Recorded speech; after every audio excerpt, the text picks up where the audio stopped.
Did you know that I have a course called Women Who Lead that will change everything about how you interact with humans? You'll learn how to make things safe, logical, fun, and memorable so that people will listen to you and love you a little bit more than they already do. All you have to do is go to www.aimwithus.com and click on courses, and it will take you to everything you need to know. I hope to see you there.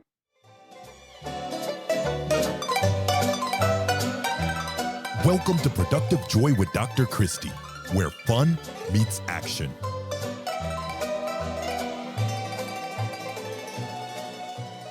Hi, friends. Welcome to Productive Joy.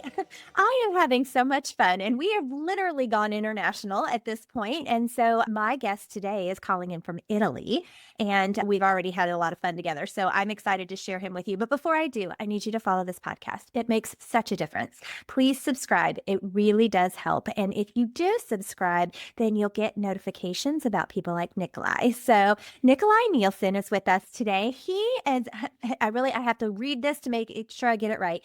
Inner mastery and outer impact, I think, is the most powerful thing that he does. But he's also an author. He is a two-time dog dad to Napoleon and Caesar. He's a DJ, which I need to hear more about. He is Danish and Chinese, but was born in Brazil, now living in Italy. So clearly a well-versed human. And he's our guest today on Productive Joy. Nikolai, welcome. Thank you. And I already feel all your energy, which is wonderful. We're going to have some fun. Yes, I am a little extra, but I own it, right? So here's the reality is people are have super short attention spans. So what would you say to us in like 30 seconds or less that would make people so excited to spend time together? Ooh, that's a big question. I know, right? So I would say life is fantastic. Life is wonderful, but we often get in our own way, in our heads and in our insecurities. But it is possible to find peace, find joy at any moment if we know how. Yeah, definitely. And I agree with you completely. And yet we completely forget to do so sometimes. Everybody has off days, myself included. So how do you help people do that? Tell us kind of your history that has gotten to this point where you're helping people figure that out. Absolutely. It's definitely been, first of all, an inner journey. So I've grappled with so many things myself coming up, wanting to be very achievement oriented and, proving myself and never feeling enough in that sense. I was lucky to work with some amazing people. I was 10 years in corporate consulting with a company called McKinsey. And what I gravitated towards there was the leadership development, culture change, learning and development. So of course we did strategy, we did business, we did some of the, let's say, typical management things. But what I focused on was really helping organizations develop places where people could be the best versions of themselves and also help people ultimately connect with deeper parts of themselves and really step into their own. So that's what I used to do for a decade of my life. For the last 3-4 years, I've been freelance consulting and now recently launched Potential Academy, which is an online platform for some of these education courses. Yeah, you beat me to it. I was going to ask you about Potential Academy. So tell us more. So you said online courses. You've taken all of this genius that you spent a decade gathering, and you've turned it into something that people can access anywhere. Is that accurate? Partially, it's new. So right now, all the programs are delivered as group cohorts. So I coach people through typically an 8-week journey, which is not just about the knowledge, but really about applying it in their life and transforming their lives. Over time, the goal is to digitize a lot of this. And I've always had this aspiration to make some of these tools available to a much wider audience because they're actually often not very well known and they can really be quite life-changing. Yeah, I would agree with you. I think that if you ended up in the right circles, then you learned certain things about leadership, about life. And if you didn't end up in those circles, how the heck would you have learned it? So you're trying to make it more accessible. Tell me about your 8-week course, though. Like, what would I learn if I became a part of your mastermind? Yes, I have 2 right now. And these are the 2 big questions I get from people. One is basically, I'm stuck. It's called Personal Pathfinder. I see so many incredibly talented people, when working for 15 years, also young people, of course, but I see it. A lot of people in my age been working 15, 20 years, and they could, in a way, do anything. They're in corporate, they could do a startup, they could join a different industry, but they're actually really stuck because they've never really had to ask themselves, I can do anything, so I actually have no clue what I want to be in 10, 15 years of my life. It's almost too big of a question. So that course is about connecting with yourself, looking backwards, finding out who you are, essentially, looking inwards, and then looking forwards and thinking about where would I ultimately want to be directionally in the future, where do I want to take my life? So that's the personal Pathfinder course. That's really cool. So inward, outward, and forward. I like the way that you phrased that. Yeah. That paints quite the picture, right? So looking inside, what's going on within me, and then what's pressuring me from the outside, and then how the heck do I get out of this and actually see good stuff? Love it. Okay, so that's the first one. What's the second one? The second one is the second type of question I get, which people say, I like my context. I just want to do better. I want to do more. I want to be more productive. And that one is called sustainable peak performance, because there's so much richness in the peak performance field. It's actually often misunderstood. People often try to equate it to what athletes do, which is actually only partially correct. If you're working in a let's say as a knowledge worker, there are a lot of differences. So here we look at the physical energy, emotional energy, mental energy, and spiritual energy, and how do you both understand it, measure it, activate it, so you can be at your best as much as possible. So if I'd have asked you 10 years ago, what would you be doing? Would you have even dreamed this up? Like, is this just a manifestation of circumstance, or is this something you've always wanted to do to help people? Interesting question.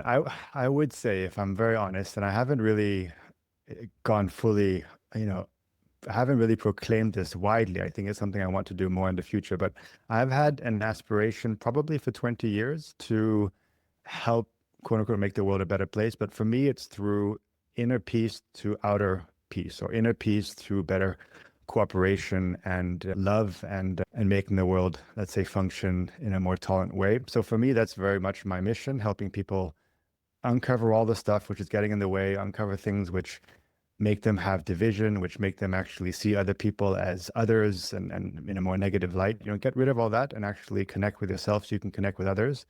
And from there, I would like to then shift and help in shifting how we do things at a societal level. So more from a systems point of view. So that vision I've had for probably 20 years. I would say I do see it as a journey. So there's so much I need to learn. I don't really feel ready to step into that yet, but I do feel like I'm on the first couple of steps of now focusing much more on the inner journey.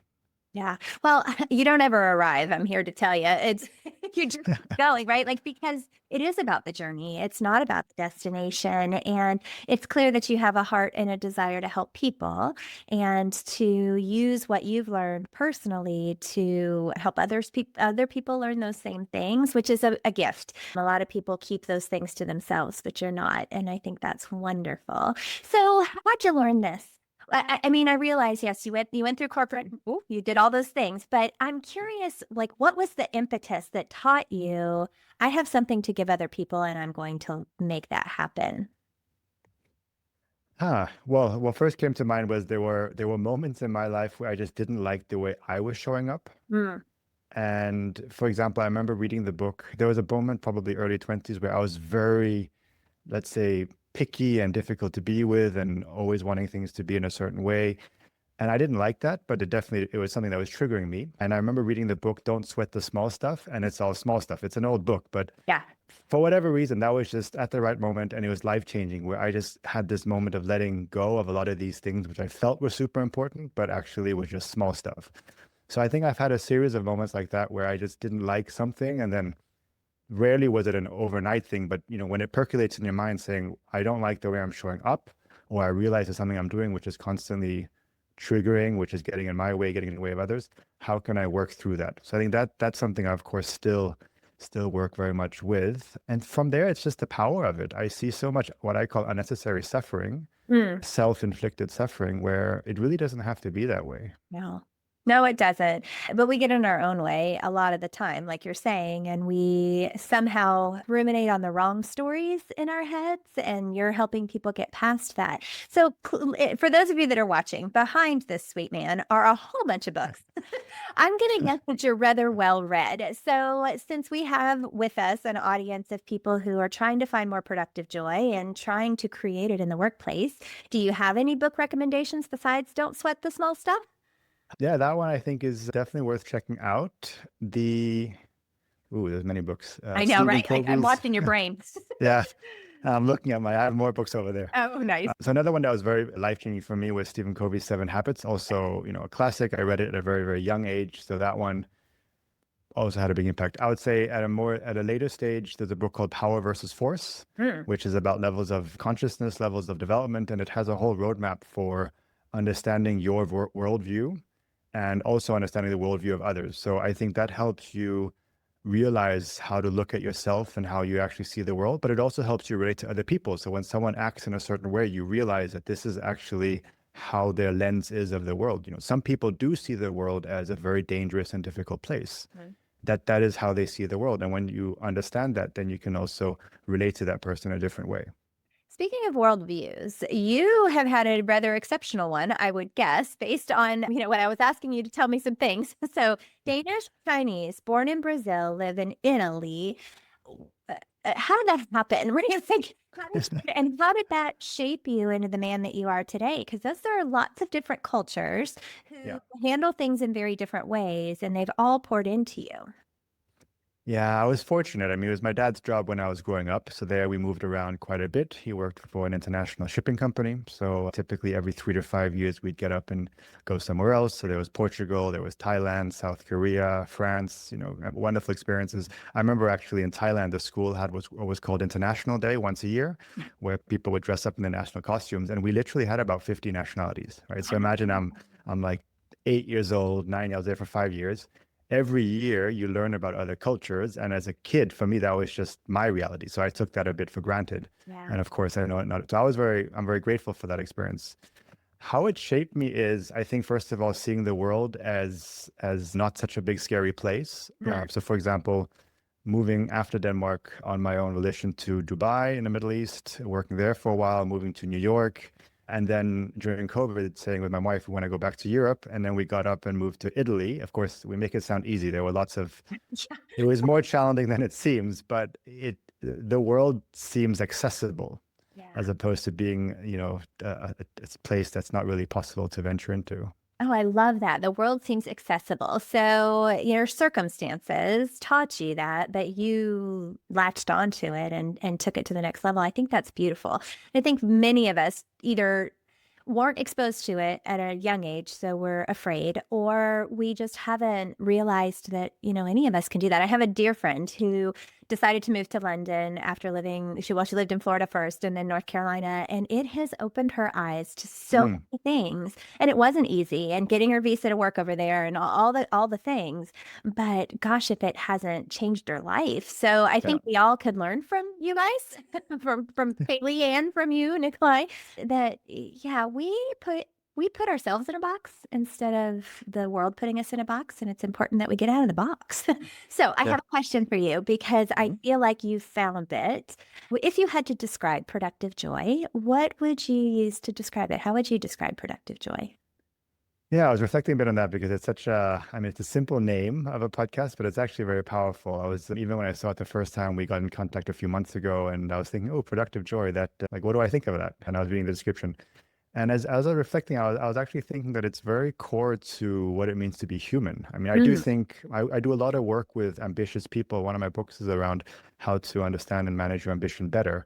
I do think we have a core need to be, let's say, productive or be of value or be of service. I don't think that people would be fulfilled just doing nothing or lying on a beach all day. That gets old pretty quickly. So I think a core part of being human is to express yourself and actually be of service. And then the other part is to feel good about it as well. And that's the joy part. And I often see actually a bit of an imbalance in people where either they're doing one thing, often overworking, but not enjoying it, or do the other thing where they're feeling a lot of joy, but actually a bit unfulfilled because they're a bit bored or they feel like I could do more. So that's what I see it as. Well, and I heard balance, right? Because you can be productive and not have joy, and you can be joyful and not be productive. But the perfect mix is when those two things come together, and you figured that out. So tell us about your books, because we already talked about the fact that you're rather well read, but you've also produced that into a couple things. So tell us about your books. Yeah, absolutely. Each of the books always started, I didn't set out to be an author. I think that's the first Nobody thing to does. say. I guess some people do, but most of the time you kind of fall into it and you're like, look at that.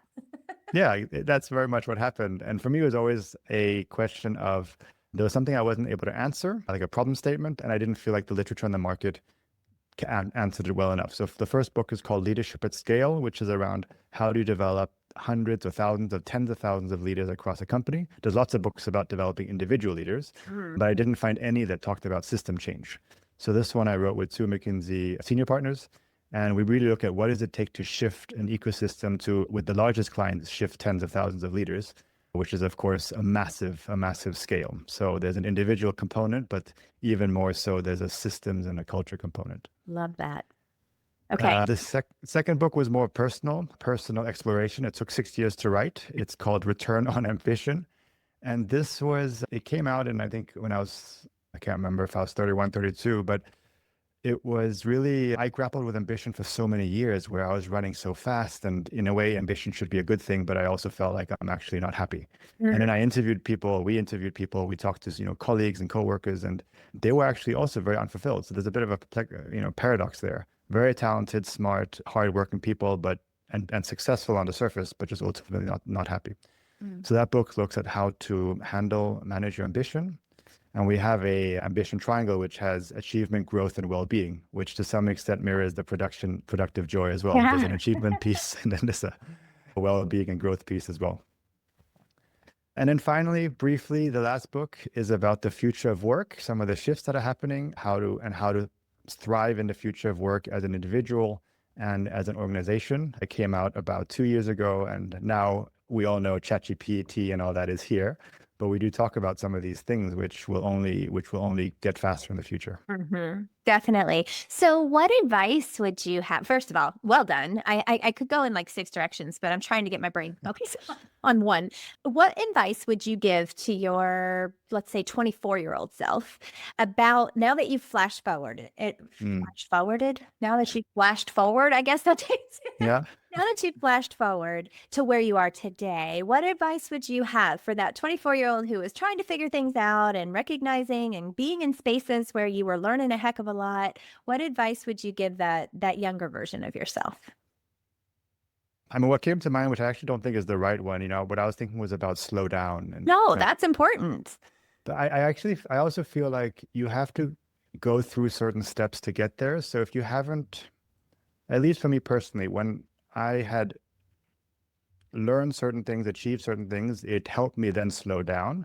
I think it would almost be unrealistic to say, okay, you're 24, you're super ambitious, and just slow down. I think that person would say, well, actually, I don't want to. So I don't know if I fully agree. I think it's more about being attuned, aware, picking up on the signals. I do feel like I've been quite risk averse to some extent. I mean, you might argue, okay, quitting corporate, setting up my own business and moving countries. And living in Dubai and New York and Italy and risk averse. That's what I would say.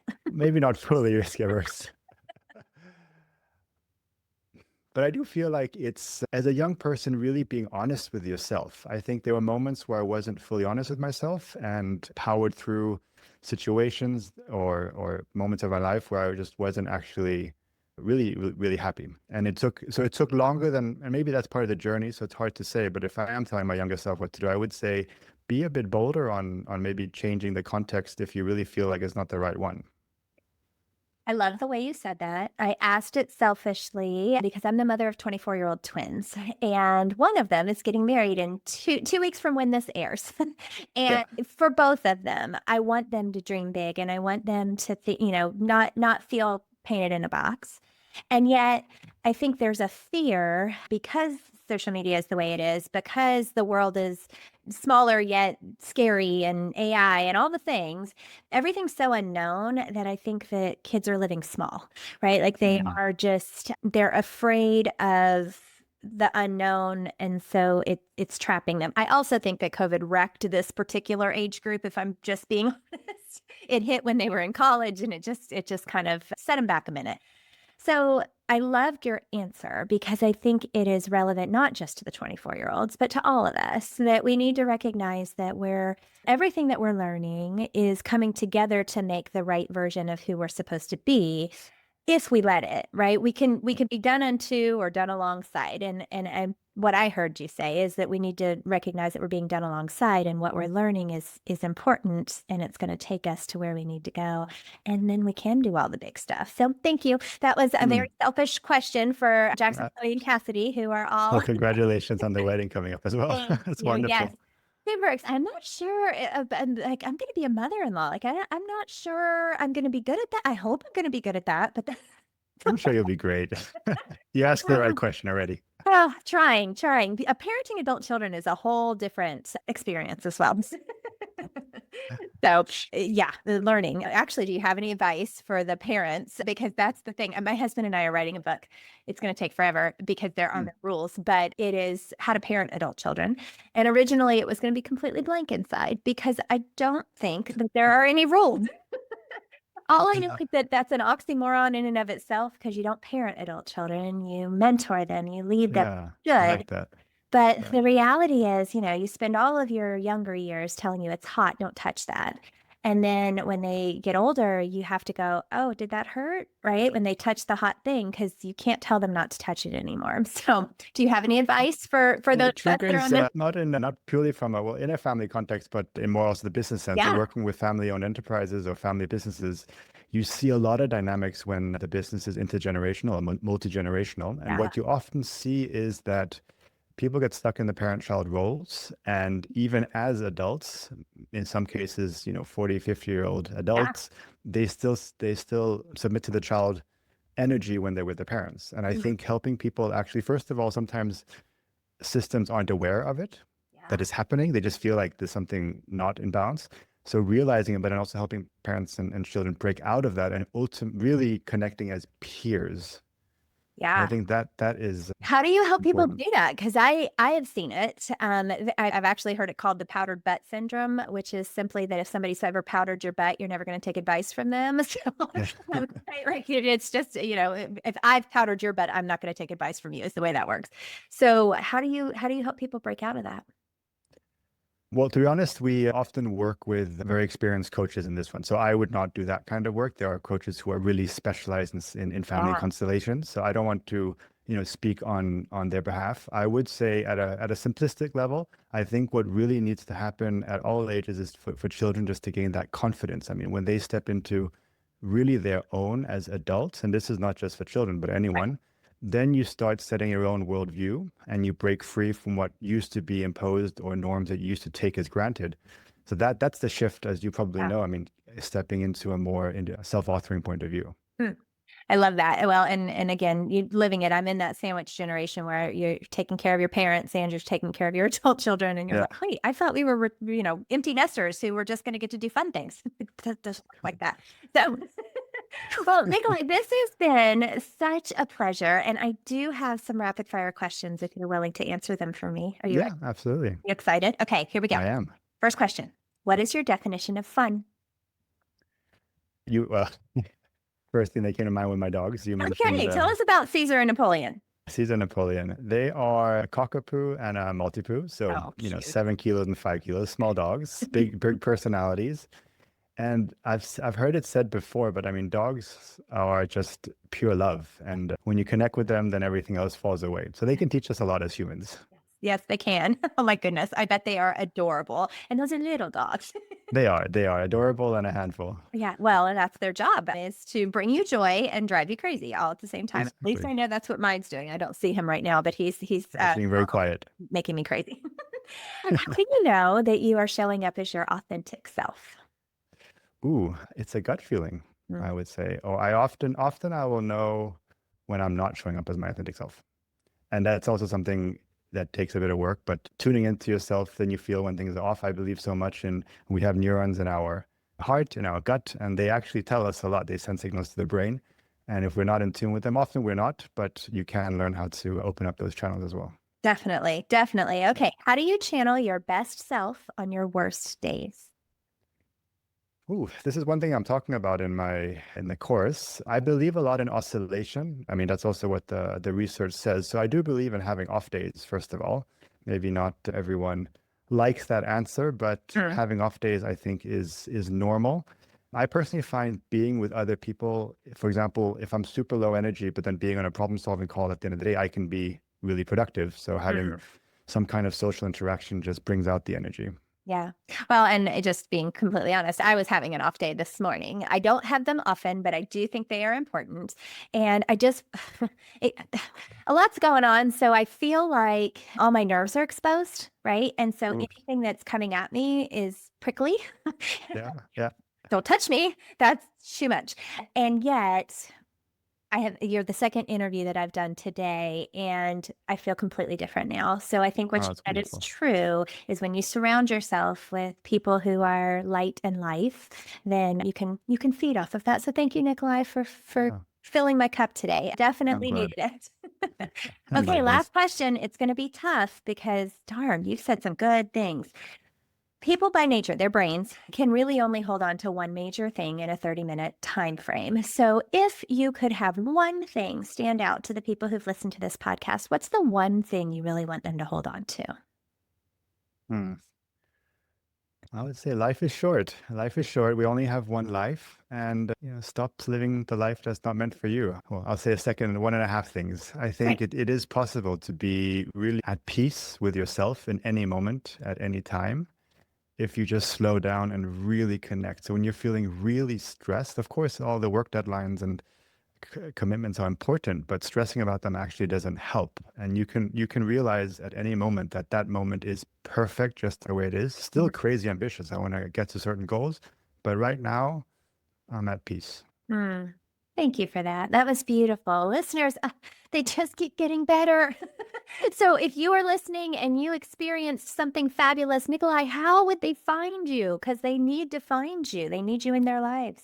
Well, I would love to hear from people, and you can find me on nicolai.nielsen.com. So that's how my name, or potentialacademy.org. There you can also, hopefully in the future, check out more offerings. I want to do more stuff there. It's exciting to grow that. It absolutely is. And I think it's much needed. So thank you for using your brilliance to help other people be successful in their space. I think that's a beautiful gift that you're giving to the world. And for our Productive Joy listeners, thank you for being consistent, for being here, for choosing to find ways to find a little more productive joy in your life. And I think that people like Nikolai can help us remember that we need to do just that and that we have more power and more control than we think we do to make that happen. So today and every day, I want you to find a nugget or two of wisdom that you can use right away so that you can turn fun into action.